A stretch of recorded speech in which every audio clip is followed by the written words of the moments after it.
What's going on, all you movie creature horror lovers out there? Monster Mash is up in there. Phat Samurai Guy is here with Little Fat Blood, and we are back with the cranky Critic. Back again. Right, back again. Way back in the day, about 35 years ago, we reviewed all of the Jurassic Park films, and we did Jurassic World as well, and we didn't get a chance to see Jurassic World Fallen Kingdom this year. We didn't get a chance to see it. We heard we weren't missing much, but we were always curious. We were like, yeah, we have the first one. It wasn't for lack of planning, because we tried. We tried to see it together. Big fans. We're Guess big what? fans. Guess what? Life got in the Found a way. So, Mr. Critic here, a Jurassic Park connoisseur. That's right. You were on the last time, the ride. The ride at Universal Studios Hollywood in Yes. California, after 22 years of operation, did close. Here's my final photo, my final ride on that. It was a good night. Definitely covered it for one of our websites, InsideUniversal.net, and we had a good time. Was it a sad day? It was. It was emotional. It was a different thing for many people because in Universal's world, rides don't always last forever. And Right. Mr. Phat Samurai here was there opening day. I think one of my top videos is you on the ride and giving your expression. On Where can they watch that video of me? YouTube, of course, look for Inside Universal on YouTube, and you'll find Jurassic Park the Ride 1997. Pranks, hijinks, comedy. You guys will... VHS quality. Yeah. You guys 4x3. You'll see Not me... everybody knows what VHS is. Cut me out of the picture and cut Lady Fat Blood, and that's all the picture you would see. You guys will see me a lot thinner and a lot younger, but it's hilarious because I'm freaking out. Well, anyway, but he was the one. You know, we thought we were out. You know, we weren't going to rush out and watch the sequel because we didn't really care that much. We were entertained by the first one, but we thought we were out. But he dragged us back in. You know what I mean? So we came to his house today. We're at his pad, and we sat down Because the Blu-ray just came out. And sat down, watched it. We just finished it, literally just turned it off, wait till the credits rolled, and we turned it off, and now we're here to discuss it finally with you guys on our thoughts of the film. All right. Oh, first off, thank you guys for watching. Skål. That's right. Fellow Vikings out there. Is that Crawl? What? No. Skål. Oh. Remember that movie? Oh, Call the Conqueror? Call the Conqueror. God. Okay, next. Anyway, that's another review for another day. I don't think it was as bad as people pretty much are saying it is. Overall, I'm assuming it's nothing. It's pretty negative. I think the film. Right? I think the film has some things going for it, and it has some things against it. One, I think everybody knows that they try to make movies today where they stand alone. Can you watch the movie without having seen a movie before? Mm-hmm. And this movie does try to do that while it's still paying some, sprinkling of the fan. What do we call it? The fanboy moments, or not fanboy. What do we call it? Fan service. Yes, fan service. There we go. Fan service. Or jingling the keys for the cat. We're kind of like, okay, remember this, we're going to do it again. Remember that, we're going to do it again. But there are some improvements I think they have done, mostly in the practical effects area. Okay. There were some puppetry that was done in this film. A lot more than Jurassic World. Right? Correct. I think Jurassic World only had one scene total. Yeah. It was the dying Ultrasaur, Brachiosaur that was there.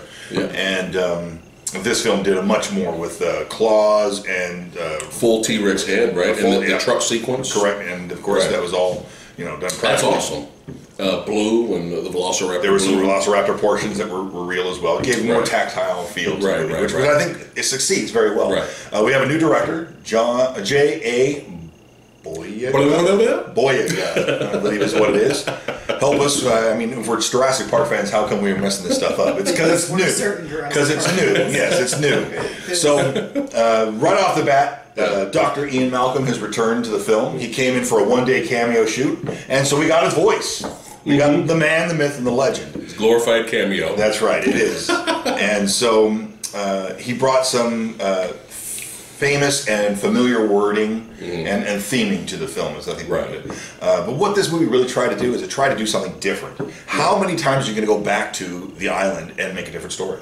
Look at what Jurassic Park 3 was. It literally was a slapstick story. Then once they got off the island, the movie's over. Right. The Lost World Jurassic Park attempted some post-storyline.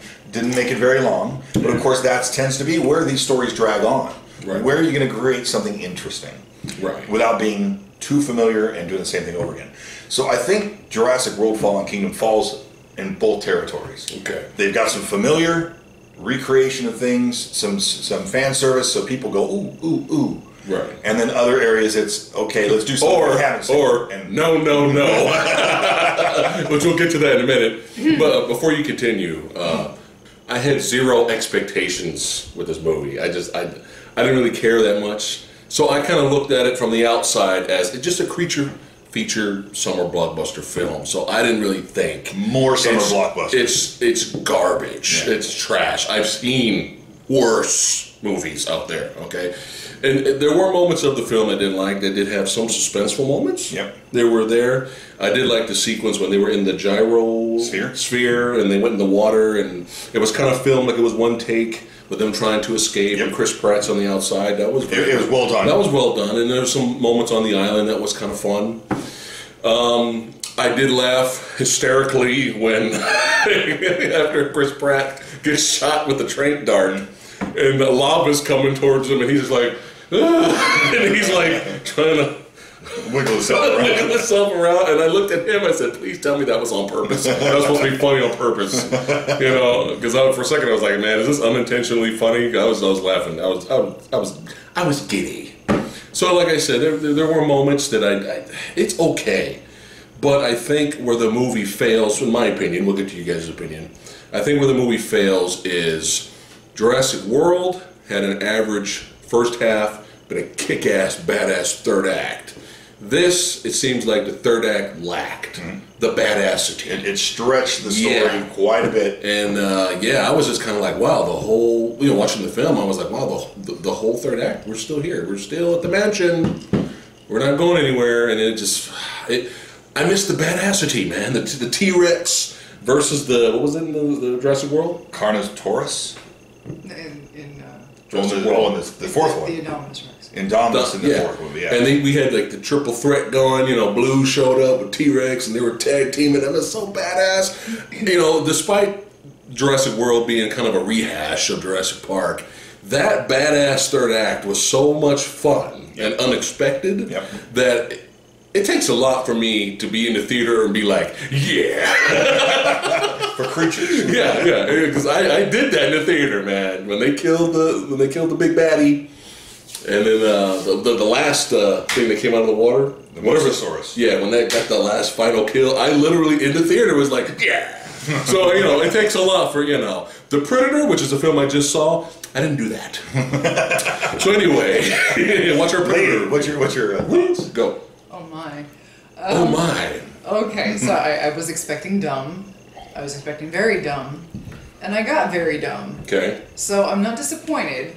But what I was a little surprised with was how irritating I was. I was actually getting irritated with certain beats that the film took, because I felt like when they did Jurassic World in 2015, that was their soft reboot, as we discussed. And that was the movie where you're supposed to get it out of your system where, remember 1993? Yeah. Remember all that? Remember? This movie did it way too much. Yeah. And they felt more empty and more meaningless than anything that they did to pander to the audiences in Jurassic World. The scene that pissed me off the most, believe it or not, what are you doing? Was the scene where they're leaving the island. The island is destroying. It's getting destroyed by the lava. Yep. The last scene with the brachiosaur, that pissed me off. I was laughing. Oh, the death. I was laughing my ass off at it because I'm like, that was a cheap shot. But it pissed me off because it's like, not only was it so emotionally manipulative in a film that does not deserve emotion. Yeah. This film does not deserve elicit emotional responses from you. But it was emotionally manipulative. It was, and then rearing up on its hind legs was a deliberate attempt to be like, oh, it's like the first time we saw the Brachiosaur in 1993. It's so sad. And I was just like, I was laughing, but in my brain, I'm like, fuck you. That was awful. And then it got killed by the fire. Yes. Just want to make sure. No, I it was supposed to be a Oh, the really lava. sad, poignant, like mixed bag of sad, but it's a bookend for the Brachiosaur. Yeah. And I thought it was terrible. I thought it was a terrible, emotionally manipulative, just absolutely atrocious scene, and it really irritated me. But like then the little beats started to piss me off, like the little Indoraptor, like the raptor's like, no, you haven't earned it. Yeah. It's like Jurassic World at least had the excuse for being that soft reboot. Yeah. And this movie's attempts at doing it was really getting on my nerves. Do you agree or disagree a little bit? I felt that the Brachiosaur death scene when the island was destroyed was not nearly as emotional as many people in the public make it out to be. I had no emotion to it when I originally first saw it. I thought, okay, I get it. Here's the end. We're leaving the island. It's over. The island's gone. That kind of tried to tug, but I was like, okay, I get what you're doing. But it didn't really 100% sell it to me. I kind of have to manipulate myself to want to have it sold to me. But the rest of the family, I laughed at people saying they were crying. And when little kids crying, I'm like, this is not sad. It's much more emotional when they had the cut scenes of Chris Pratt working with Baby Blue in the video. And then, of course, you've got Blue there in his hands retching. That was good. That was a little more connected. And that's something else that's kind of conflicting me with this film, is that there are some things that I don't feel really did anything from a storytelling point, like a lot of the beats, like I was saying. This movie has a brief segment in it that is a rip-off of The Lost World. Of course. And yet even though we mention Sorna, we're completely ignoring its existence, because if we weren't, why do we care about Nublar when Sorna has dinosaurs on it already? That's already been set up as a preservation for Jurassic World. And they never talked about that in Jurassic World. Did they ever say that Side B still existed? No, they never talk about it, but they're going to go and mention it in this movie. So you're admitting. Welcome to Jurassic Park fans here, folks. We don't know our movie. So they're in the lore, there are two established islands. There is Sorna and there's Nublar. Nublar was the first island that we were introduced to, and then in the Lost World, you find out that there is a Site B, which was the original island before the Park Island. Correct. Okay, well that is where the third movie takes place, and that's where this preservation is off limits. It's restricted. Yeah. Remember, okay. So there are dinosaurs already there. So do they just no longer exist? But we're still going to admit that it exists because this movie says Sorna exists. I know they talk about it, but I don't remember. So we're picking and choosing. We're picking and choosing what we want to remember and what exists. Okay, fine, I'll let it go. But okay, so we're gonna do this and that. I liked when they were actually building with the Blue and the Chris Pratt. Yeah. That was a really good. They were making the dinosaur character. Yes. Those flashback video scenes. To their credit, I love Blue. Yeah. Blue's a really good, fun CGI. How about you? So I like what they did there. But then some things, I don't know where they were going with it. And honestly, I give that credit to the script. I give that credit to the editing capability of the final product. Not only added to it the composer, but ultimately that's kind of, I think, where the struggle is here. How did we make a different movie than the last four and make it different but then succeed? So we all understand that this is going into another film. Whether or not they wanted to just set up the dinosaurs being let loose on the continent of civilization. Where are we going with that? Exactly. Where are we going with the clone girl? Yeah. Why? Seriously, and this is another thing I don't really understand. So they said that, why do you think there was a rift between you and John Hammond? Isn't that little girl like 12 years old? It sounded like they had a rift like from back then, because we've never heard of this James Cromwell character. Yeah. We've never heard of this guy before. Lockwood. We've never heard of him in this movie lore. Correct. And they're acting like there was this giant rift between the two of them for years and years and years. Well, did he try cloning her before and just now? I don't understand that whole thing. How did she cause a rift when she didn't even exist until like 12 years ago. Correct. And what was up with that? What was up with that shot of her at the end, and the camera zoomed in on her eye? Where's that going? What was that? Where's that? She half Velociraptor? Did she have dinosaurs? Exactly. That was a little like. we're trying to false set up stuff here that's not really good. I don't see any of that panning out, like paying off in the next film. And the whole dinosaurs now on the planet with everybody. Where is that really? Let's set them free. So they can kill people. Where the Jurassic Park movies have tried to suburban housing. They've tried to do that emotional connection. Yeah. But I do agree that where there were definitely remnants of the Lost World storyline, and just be like, okay, we're seeing the Lost World again. This is a story that we kind of touched. Yes. Now they went all the way as far as to selling the dinosaurs, which they didn't. They weren't doing. They were. The whole point of the Lost World was they were going to open a park on the mainland. Correct. And that's what John Hammond was like his nephew Ludlow. Yeah, that's what he was going to do. Now, obviously, that didn't succeed. So, but yeah, in this one, we actually had like shots where I'm like, okay, we just did this in 1997 with Jurassic with the Lost World. You're absolutely right. The scene looking over the cliff, and I'm like, why are we ripping off a movie that nobody likes? I was looking for Vince Vaughn. Exactly. It was like, oh, there are the characters, except, you know, you got the chick and the dude, and then, you know, in the middle, it's like, wait, what? We've already done this, people, but I gotta admit, we were laughing our ass off with the helicopter and the T-Rex. Because we just had this scene where they were all about to die, and T-Rex came and didn't save them. He was just hungry and ate the dinosaur that was about to kill them. And then he did this classic, iconic roar. And then, literally, like what, 5 minutes after that. Literally 5 minutes after that, he's already captured and the helicopter's taken. He's roaring. And he's all like, he's roaring away from the camera, like, God damn it! Not again. Yeah. I got captured again. Damn it. And not the same T-Rex though. Not the same T-Rex. And that's another thing. That's another thing. It was just funny looking. Yeah. The T-Rex, I think, suffered the most from pandering in this movie. This movie, it took a back seat. Yeah, well, and you got the shots, and that's the but thing. it was a blue movie. You know, you got to remember that, you know, in Jurassic World, in the last film that we had, T-Rex wasn't in the film until the last 15 minutes of the movie. It was a surprise. And then it, like, stole the show, but then the T-Rex and Blue teamed up, and then it was just, like, the greatest thing that we'd ever seen in 2015. They killed the villain dinosaur, then went for beers afterwards. Yeah, exactly. Did a little T-Rex Velociraptor nap. That's what I was. Well, you didn't want to do that again, because then it's just but like the finale throwdown when we have the what is it, the Indominus Rex. Indoraptor comes in all creepily, like doing the whole Frank Langella from Dracula upside down crawling to the window thing. It goes inside and the claws, and you know, I think I would have enjoyed the Indoraptor more if they just went full blast schlock. Like all the way. Like cartoon villain? Like cartoon villain. Like the Pete eyes. I mean, it was already ridiculous. It was already ridiculous. It was already ridiculous with the Indoraptor gets tranked, right? And the dude from Silence of the Lambs comes in there, tells him to put on the lotion on its skin, whatever. And then literally the Indoraptor's like smiling and going, I'm dead. And I was just like, I don't know if I like this. Is this genius? Is this hilarious? We need to go past this and just say, hey, let's add more schlock.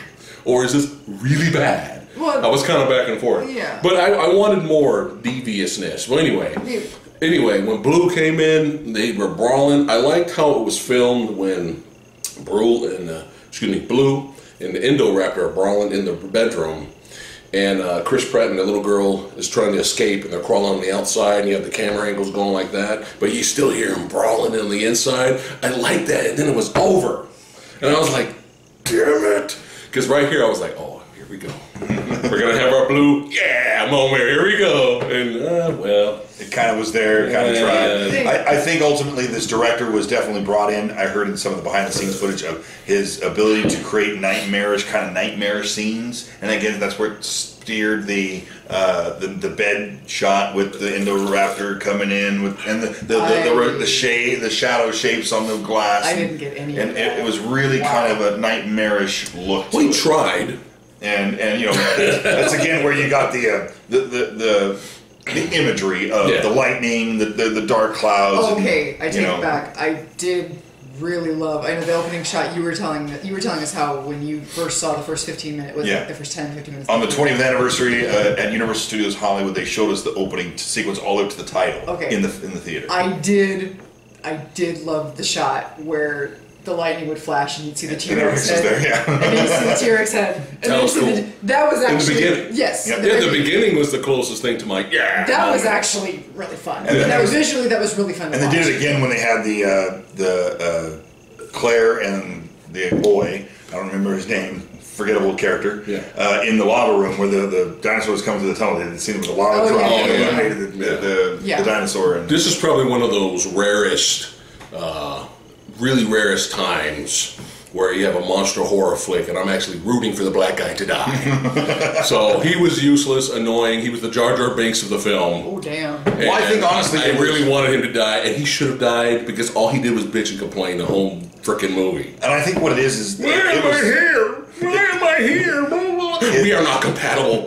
We are not compatible, sir. Hated that. Dead.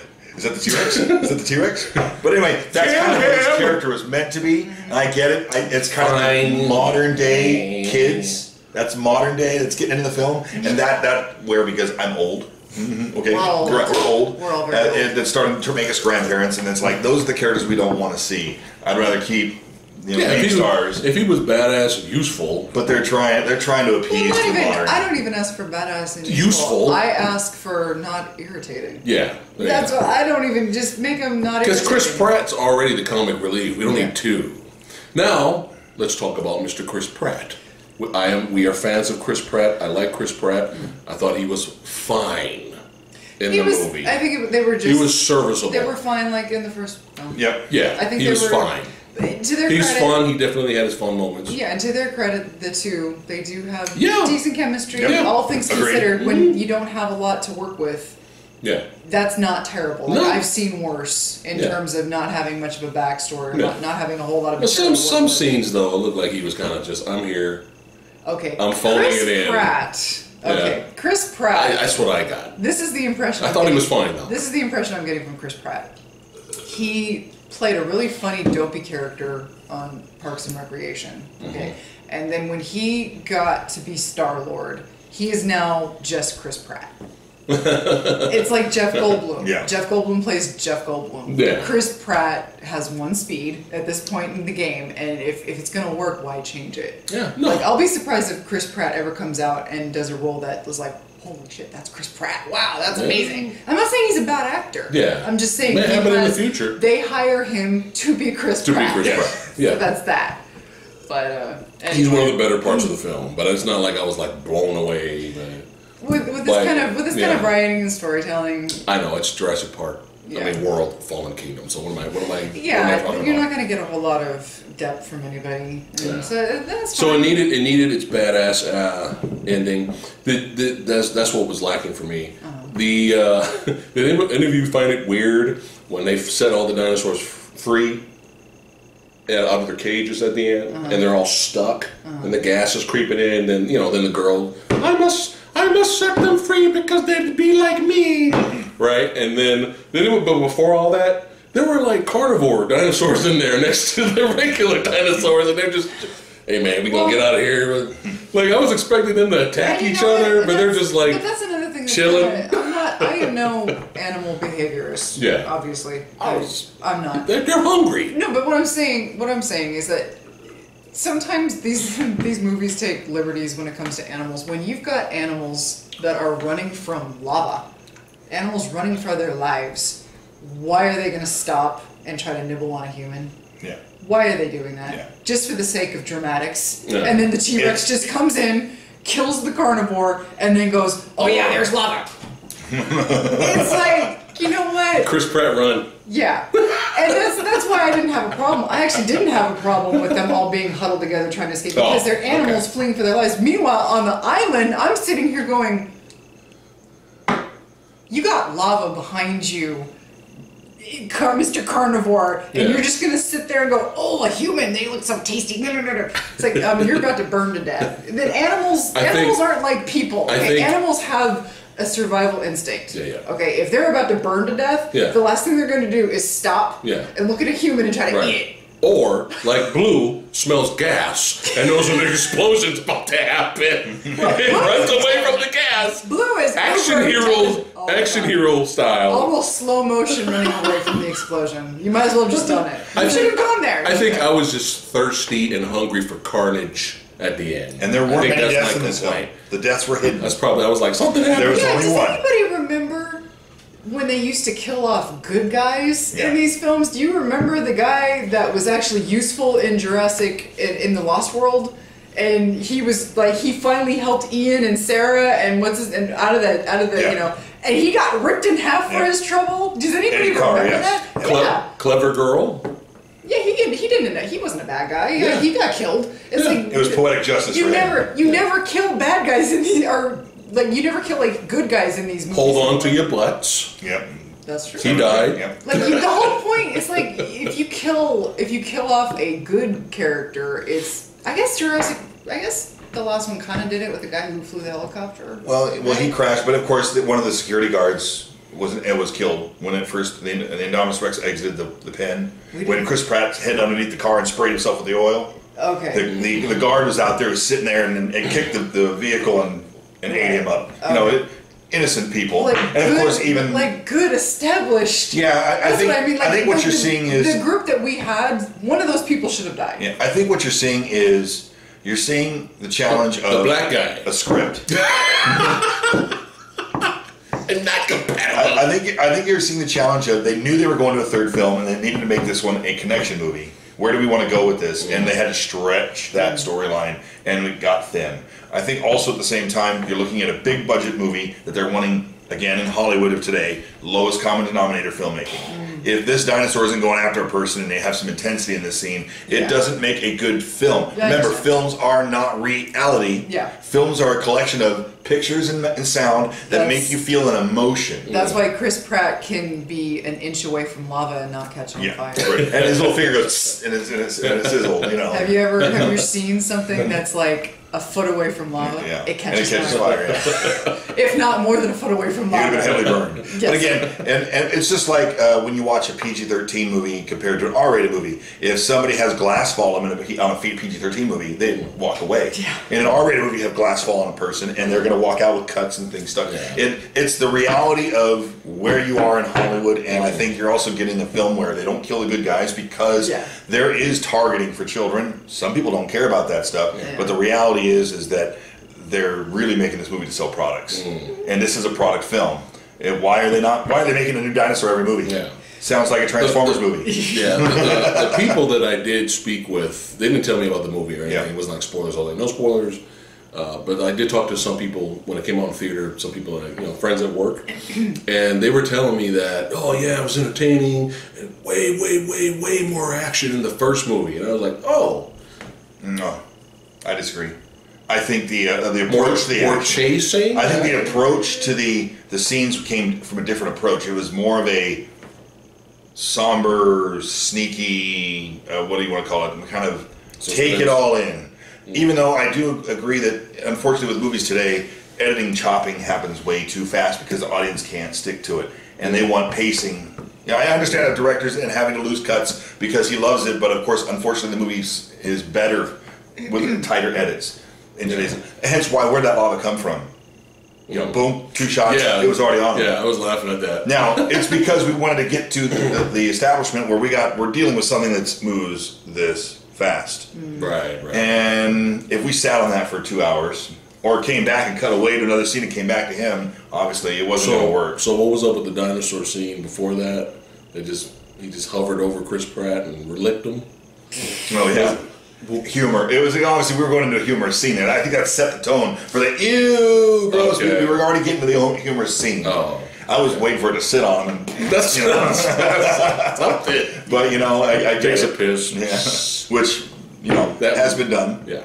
And of course it just comes down to you got a director who wants to give his vision to a script that they have to work with, and I don't think it's the strongest Jurassic Park film.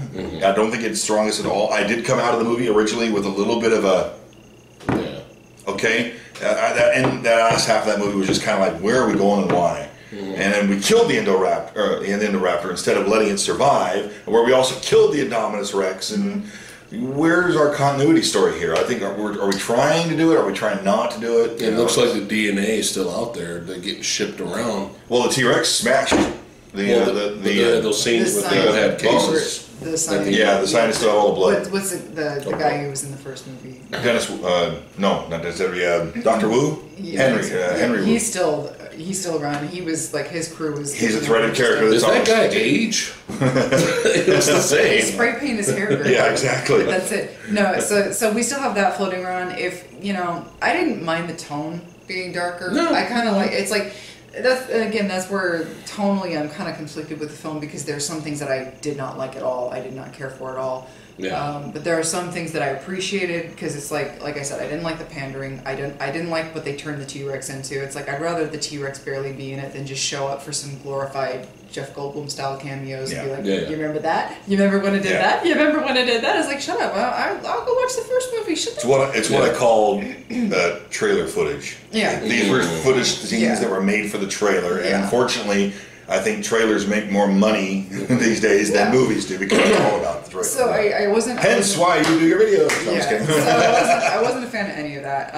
But the darker tone, I was fine with that because it was an opposite of Jurassic World, which didn't really have too dark of a tone. So I was fine with that. I didn't hate it, but I am wondering, okay, where are we going now? Because we've already touched on the militarizing the dinosaurs. We did that in the last movie. We're doing it again here. We retreaded some material from The Lost World. We did some more member berries from the first movie. We did all that, and now we've got this other plot. So now we've still got the scientists out there with the DNA who are probably going to make up some super predator again in the next movie, and now we've got dinosaurs roaming the planet. It's like, and now we've got this clone baby. So it's like, okay, well, what are we doing? Where are we going? I didn't mind it, but I'm like, but why? Let's do an interesting twist. Let's talk about this. These are coincidences and have no real connection. They just happen to be coincidence. Look at Force Awakens. Look at Jurassic World. Bringing them back, reboots. Here we go, bringing some familiar, trying to make a new story. Here comes Last Jedi. Here comes Fallen Kingdom. What is similar? They both hang. They hang and you don't know where they're going. I know. But what I'm trying to say. Everyone out there saying they both suck. Yeah, okay. But here's the thing. Now you look at, these are both new directors that kind of came in and put in their field. And of course, this happens to be that Colin Trevorrow, who directed Jurassic World, was supposed to direct Star Wars Episode 9, which has been now removed. And so now you've got J.J. Abrams taking over Episode 9. So J.J. Abrams is bookending his trilogy. And now Colin Trevorrow is taking over Jurassic World 3, or Jurassic Park 6, and he's bookending his trilogy. Almost as if it's Disney with Star Wars and Universal with Jurassic Park. They're two big franchises. They're battling each other. They're trying to battle for supremacy. Now, did the second one, Fallen Kingdom and The Last Jedi, go away we wanted them to go? Absolutely not. So is that good? Is it good for now? Or is it put them in a place where they need to have some really strong creative challenges for the next one to almost make you go, now the movie's completely acceptable, because if it didn't go this way, we wouldn't have had this story. So it all depends on the third film. Will the third film make it or break it? Can J.J. Abrams bring back the Star Wars franchise and make everybody go, well, I love the way The Last Jedi happened now because we got this? Will the Fallen Kingdom be able to make you say the same thing? Good luck. Will the Fallen Kingdom will be able to put us in a scenario where we didn't know we wanted to be here, but maybe they've got story ideas that may work well, or they may tank. Where are they going with that? Where are they going with Fallen Kingdom? Where are they going with that little girl? Where are they going with the little boy at the end of Last Jedi where he pulls the broomstick to him? Can we not? Okay, you have similarities. Can we please not? Now, there's no coincidence to these things. Yeah. Except that it's Disney and Universal. Yeah. Battling And for supremacy. revival of franchises. And revival of proven franchises trying to bring them into a new audience. Yeah. Are they the prequels? No. Do we even talk about the plot of this film? The plot? The plot? Well, The plot, the quick plot was the Lockwood estate. The Lockwood estate was looking to continue the, I would say, the progress of genetic manipulation. They needed the DNA from the Indominus Rex because that was where Dr. Wu's final DNA rested. It was on the bottom of the ocean. Right. So they went and got some bone from it, so they can pull some DNA from it Right. in order to create the Indoraptor, another genetically hybrid dinosaur, with the intent of creating one that was more perfect. You listen to Dr. Wu and his stories of this prototype has nothing to adapt to. It has no mother. Right. They wanted to utilize Blue's DNA and the Indominus Rex DNA to create the best Indoraptor from Blue's genetic code, so that therefore Blue would be technically a surrogate mother, so to speak. So they make up this fake story to Bryce. Bryce's character. Look, we're going to save the dinosaurs. And Lockwood believes this story. But the gentleman, I don't even remember his name, so forgetful. Generic guy number 5. And so then he, of course, has manipulated the entire story, that his intent is to bring everything back to the lab and sell it off to the highest bidder and utilize basically weaponizing the creatures. Full schlock. This movie should have went full schlock. So, of course, the weaponized... Jurassic World Dino Riders. Remember when we heard the first script story based upon... Missiles. Jurassic Park 4. Machine guns. The original Jurassic Park 4 story. And we may have talked about this when we had our previous video. And they talk about the genetic hybrids. And, they showed humans looking like dinosaurs with guns. Right. Basically weaponizing. They have just basically taken those two ideas and split them into a different approach. That sounds like some schlock. Humans looking like dinosaurs? Yeah, you see the concept art for the original Jurassic Park 4. Okay. Was they were taking human DNA and dinosaur DNA and blending them, making human hybrids. Is the girl both? I don't think so. I think she just happens to be that twist story that Jurassic World. Why did they zoom in on her eye like that? Maybe it's a just code. It's something that Jurassic movies do. They're going into the eyes, and she's a genetic hybrid just like them. But whether or not she's a hybrid completely, but she was just a clone of her mother. Okay. But her mother was killed. We only know as in a car accident. And she did not have a daughter. That's what it was. So he cloned his daughter and called it his granddaughter. Yes, that's why when you look, she's not a clone of her mother. She's a clone of herself. Basically, the mother is cloned. Correct. Well, there's no mother. She's not a mother. Yeah, there was. It was his daughter. Yeah, but, okay, yeah, you're right. Mother, okay. No, the story. You're right. It was his daughter recloned, the story, and then therefore. the story he told was that his daughter. I used mother incorrectly. They said that she was her mother, but she wasn't. It was actually just her. Correct. It was her cloned, and that's because he never had a granddaughter, so he cloned his daughter again, and that's why he says the line, "You look exactly like her." Yeah. I was wondering this whole time, like, why aren't you showing her a picture of her mom? And that's why the reveal. You see the younger nanny and. The girl. So it was kind of one of those, you kind of still had to put the pieces together. It wasn't always clear, even though they finally just told you right at towards the end. Yeah. But they kind of led you into it already a little bit as the movie was going. Right. I will. Excuse me. I didn't think this was a great movie, but I thought it was a serviceable monster fest. It has enough to keep Jurassic Park fans comfortable, but I don't think it's the strongest Jurassic Park movie. I will watch the third one. Yeah. Just out of curiosity, because now I have to know where it goes now. Yeah. We got dinosaurs everywhere. The last shot of the film was Blue, like, standing up on top of the hill looking down to suburbia. Yep. So where are we going? Yeah, these dinosaurs have to eat.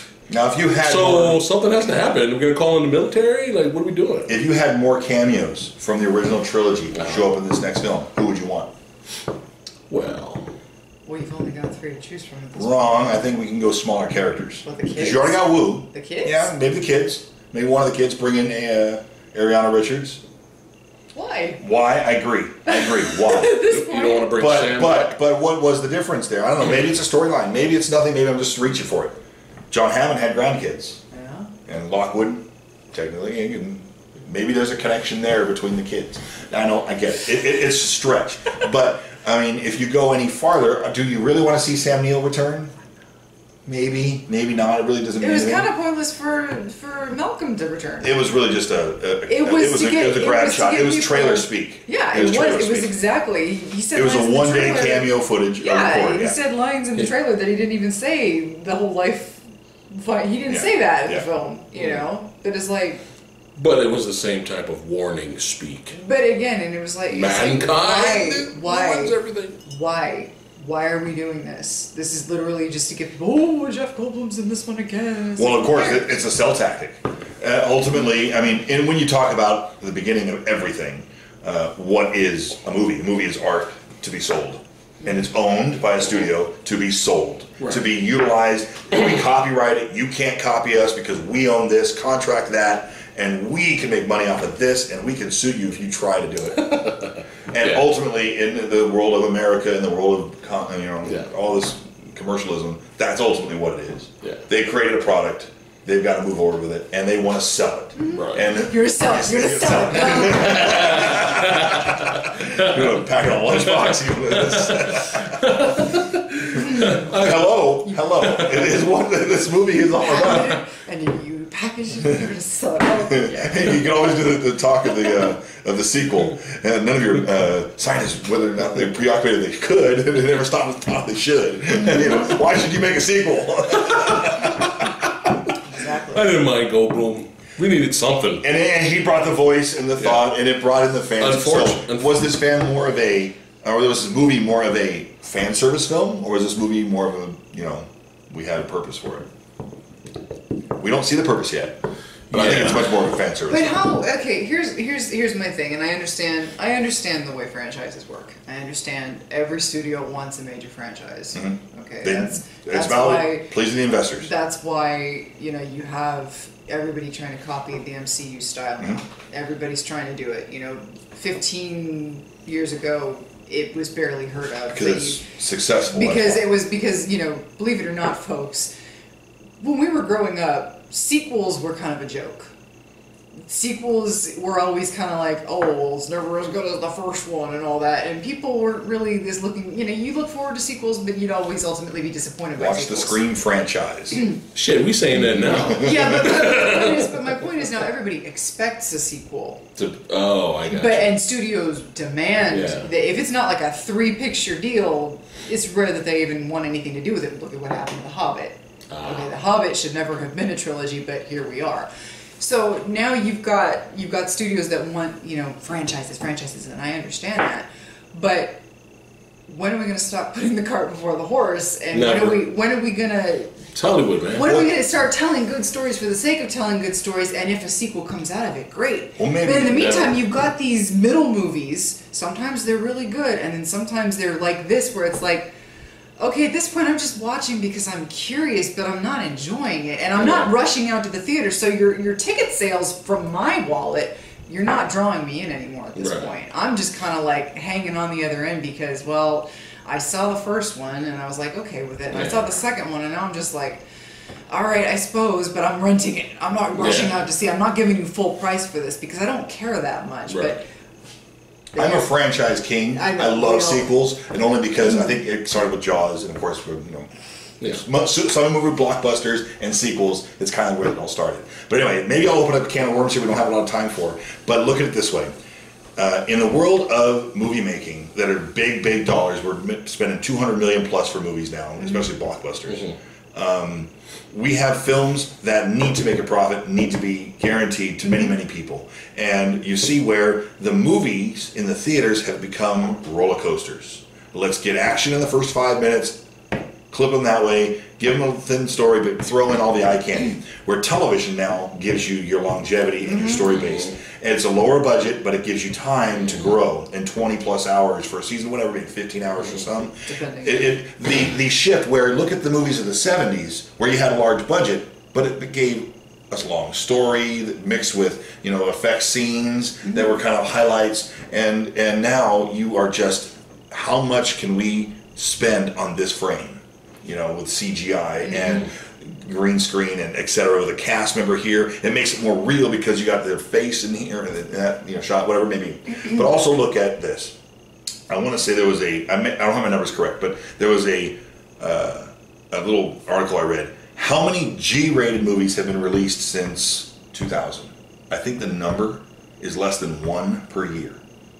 But you look at how many PG-13 movies have been released, and it's literally dominating by 90%. Why? Because as the world changes and people are making money, suddenly algorithms have said, look, we're making more money here because we're bringing in a wider audience. Why would they ever spend a $200, $300 million movie and make it R-rated when we know we're losing people? So you've become a dynamic. You've become a dollar. You've become a number. The public is that. And so therefore, you're never going to get some of those movies that you really wish. We got Logan. Hello. It's almost like, wow, bow down. It's rare. It felt like you were in the 80s again, just to a point. But the fact is how did that franchise do it when it was a PG-13 world? I get some franchises when they start G or come up to PG, then they've gone to PG-13. Well, then they go back down to PG. It's like, whoa, you did a throttle back you should have done. You know, why is The Force Awakens PG-13? Why is The Last Jedi PG-13? Really go into it and look at it. Impalement? Really? And it comes down to reading the gobbledygook of the MPAAs. It's lawyer speak. Yeah. And you really have to not kind of know what the intention of the scenes are, is what get it there. But those are really tame PG-13 movies. They got some heavy, emotional, where people are screaming in agony. You see Rey do that. That doesn't happen in the original Star Wars films. You don't get that pain in the face and the agony. It's the intensity of the scene. Yeah, just enough to get them there. Yeah, you see that's even in part of scenes of intense whatever. Correct. And so therefore, here you are in an environment of mega movies that we've got to put something out that's common denominator, and it's got to be successful because we cannot come out with a failure. Yeah, the Mark Hamill scream. Or Hollywood. Empire Strikes Back. Or Hollywood will basically roast you if you come out with a failure. Yeah. What are we looking at? We get it. It's a business. It's a business. You also have to remember when The Empire Strikes Back came out, PG-13 didn't exist. No, it didn't exist. That's right. It was Temple of Doom that did that. Temple of Doom pushed it, and I think the first film was what? Was it Howard the Duck? Was that the one that well, I know Temple of Doom. I think Howard the Duck was another one that pushed it. Temple of Doom was the one that was like, oh, we got to do something. It got audience and fans and parents against it. Because if you go back and you look at Empire Strikes Back, there's some stuff in there that the whole Luke, decapitated head inside Vader's helmet. There's some stuff in there. There's some stuff in there that you might read. But it's not edited, and the music isn't intensified into a point where it's glorifying the rolling head down. Temple of Doom could have been a soft R. It's when you get a moment where Conan, man. Conan the Destroyer. That one, yeah. Yeah, there was. How was that PG? Yeah, because it wasn't admitted. It wasn't. Right. Yeah, the PG-13 was because that was like what 84. Even Jaws. The first 3 were PG. Yeah, there was some blood, limbs. Well, Jaws was the reason PG was invented, wasn't it? Well, no. PG existed before. It's just what they had placed in the 70s was maybe too intense for young children after the PG rating. And that was because of Jaws. Jaws just kind of held Again, back. Spielberg tipped it to where it's like, hey, maybe we need to give a better one. I mean, you've got Airplane that's a comedy, and they have really adult-rated jokes in that, and it's PG, and topless nudity, and it's PG, but it's the approach to how it's displayed. Here's my problem. The public in the world doesn't see it that way. Even though the scene may be coming across as humorous. Okay, we'll let more slide. Why do we let more slide in a comedy film where it's nudity or language or adult content of sexuality, whatever it may be, or violence? Whereas in a serious film, it comes off in a different tone, it gets a different rating. We've completely changed our story here, away from Jurassic World. I was getting ready to say something. But it definitely is a, We could probably should start wrapping it up. Okay. Do you consider this the worst out of all the Jurassic Park films? No, but I sit it down there pretty low. I think I've said this before. Jurassic Park is a classic. Yes. It's got 90s cheese. It's got 90s cheese in it. Yes. So it's a staple of its era. Right. The Lost World is not faring well with Right. time. I love The Lost World. I think it's got a better message. I think Spielberg still had a touch, but I think in the post-production world, The Lost World suffered. Okay. Heavily edited. But The Lost World I would rather watch because it's got that Spielberg feel. There are emotional feelings and connections from his scenes. We already know the Jurassic Park 3 story. I love watching it. It's almost like a Superman 2 story. You know, it's really, the movie you got was not the movie they went in to originally make, and they had to make something else, and you got what you got. There's some good schlock in Jurassic Park 3. In 3, it's about popcorn. Yeah. It ultimately was about just get you into popcorn. The Jurassic World surprised me. It's not a perfect film, Right. but it surprised me. It had heart, it had some fun, and it had some strong connectivity. And I think in the end, you came out, wow, this was an impressive film. The Jurassic World Fallen Kingdom, it fell. Yeah. Ultimately, it fell. And it didn't fall far, but I think it was. It has enough connectivity to its other sequels that are out there that it doesn't make it the worst. Right. But I sit it down there with Jurassic Park 3 only because of I think that its story kind of isn't going anywhere. Okay. It's we got an idea for longevity, but we're just showing you scenes as we go. Right. Just for it to potentially all be undone by this next one because Yes. of a different director taking over. They might do a complete 180 and say, "Oh, we captured all the dinosaurs and we threw them on the island." Yeah, it's like the Resident Evil final chapter. Oh, wait a when he lied to you about giving you the powers, that was the biggest throw in the audience's face that pissed me off. That was the worst thing. Anyway, and especially when the same director did the one before, and then he doesn't even sequel his movie. Anyway, I get it. I get it. Yeah. But out of 5 stars, You gave Jurassic World 3.5. I gave Jurassic World 3.5 because it wasn't a perfect film, but it was very fun. This gets. I think I'm going to give it a little bit higher than I would normally give it. I'm going to say about a 2.7, 2.8. It's below a 3. Below average. I don't remember what did I give Jurassic Park 3, but I do watch Jurassic Park 3. But it's one of those things like Star Trek V: The Final Frontier. I learned the production problems that allow me to watch the movie now. Right. And I can go in going, now I see what they tried to do. Maybe it didn't succeed, but let's go in with the director. What does the director want me to see? Right. So, 2.7. 2.7 is where I go with Jurassic World Fallen Kingdom. You gave Jurassic World Way too a high. 3.6. Way too high. I went one below you. There was something I must not have liked. But remember, when we came out of the theater, it was a really powerful, emotional You were still movie. marinating. It was Yes, still correct. marinating. And that's what you guys are doing right now. Let me tell you something about us when we talk about films. One of the things that I regret in our channel is sometimes we do a video right after we see the film. And sometimes, not all the time, but sometimes the impact that you have seeing a film in the theater can sway your opinion of a film. And by the time you go and see it a second time or maybe even a third time, for better or for worse, sometimes your opinion on a film can change a great deal on that second and third viewing. Suicide Squad. Amazing Spider-Man 2. I've had, and that's a whole other can of worms for you and I to talk about. I've had movies where I saw it the first time in the theater, and I was perfectly fine with it, and then I watched it again like a couple months later, and I was like, ooh, damn. And then sometimes movies can have a reverse And that's what I'm effect. saying. Sometimes the opposite can happen. You'll see a movie. I will cite the example of Hot Fuzz. Really, really hilarious comedy by Edgar Wright.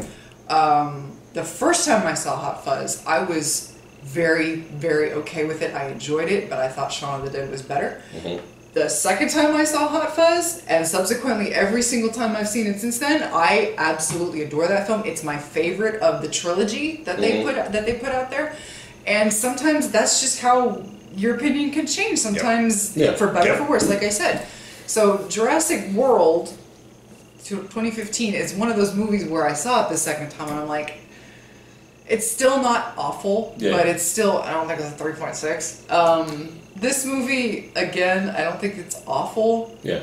I don't know if a 3 is Gonna help it. I don't know if a 3 is fair or if it's too good. If it's 3 is average. I don't know if a 3 is too high at this rate because again, there are things that I like, but there are some things that really irritate the hell out of me. So I don't know. Is it average or below average? You can't ask me that after just watching The Predator. Well, 2.5 is average out of 5, and that's why I gave it just above average. I just gave The Predator like. Hurry up! The battery's gonna die right now. Okay. Go. 2.9. 2.9? Okay. Me, not, like I said before, not the worst thing I've seen. But I'm going to give it I'm going to give it a 3. Wow, I gave it the lowest. Only because I gave Jurassic World a 3.7, which I'm kind of regretting a little bit. See? And I gave Jurassic World the lowest, but compared to you guys too. But like I said, it's okay. It's okay. It's serviceable, fine. Yeah. Monster flick. I've seen a lot worse, but I can always pop in Jurassic World and forward to the end. Yes. And have way more entertainment than this film. I don't see myself watching this movie again. Yeah, for me, if they had cut out the pandering that they got out of their system, that should have gotten out of their system in the last film, if they had cut all of that out, I could have given this. Well, I think ultimately it's like when you watch the film the first time. Yeah. That's the one time the studio really is trying to get you in. It's a trailer. It's a trailer grab. Can we give you the emotions? Did you enjoy it? Did you get your money's worth? And you're done. So again, we got to wrap this up. Thanks again for watching, you guys. And just a quick head on for Jurassic Park the ride at Universal Studios Hollywood in summer of 2019. It will now be a Jurassic World ride. So go visit Universal Studios Hollywood in summer of 2019. All right. Jurassic Park knuckleheads right here. We're not affiliated with Universal Studios. No, we're not getting paid for this. I'd like to thank all you guys for watching. You guys rock. But I do definitely want this third film to go full blast. I want schlock. I want action. I want Jurassic World, Cadillacs and dinosaurs. And Legendary Pictures is involved, so I want T-Rex versus King Kong versus Godzilla. What? They're going to take the DNA and create the most awesome dinosaur of all time. It's going to be a big kaiju dinosaur. And then everybody has to team up, and then the Jaegers can come in and do their thing. Schlock. There you go. But anyway, thanks again for watching. And what was it we're rating one more time? 2.7. 2.9. 3. It was average. Oh, 5 stars for Bryce. For Bryce Dallas Howard's ass. How did she know I was going to say that? I know you. She knows her husband. Yeah, 5 stars for that. Where was that shot? I mean, maybe I remember it. Wow! Amazing! You knew what I was gonna say. That's amazing. I married the right woman. Hey, Bryce has been eating and doing some squats, bro. Oh my God! I approve. Funny. I love you. Thanks again for watching, guys. Peace.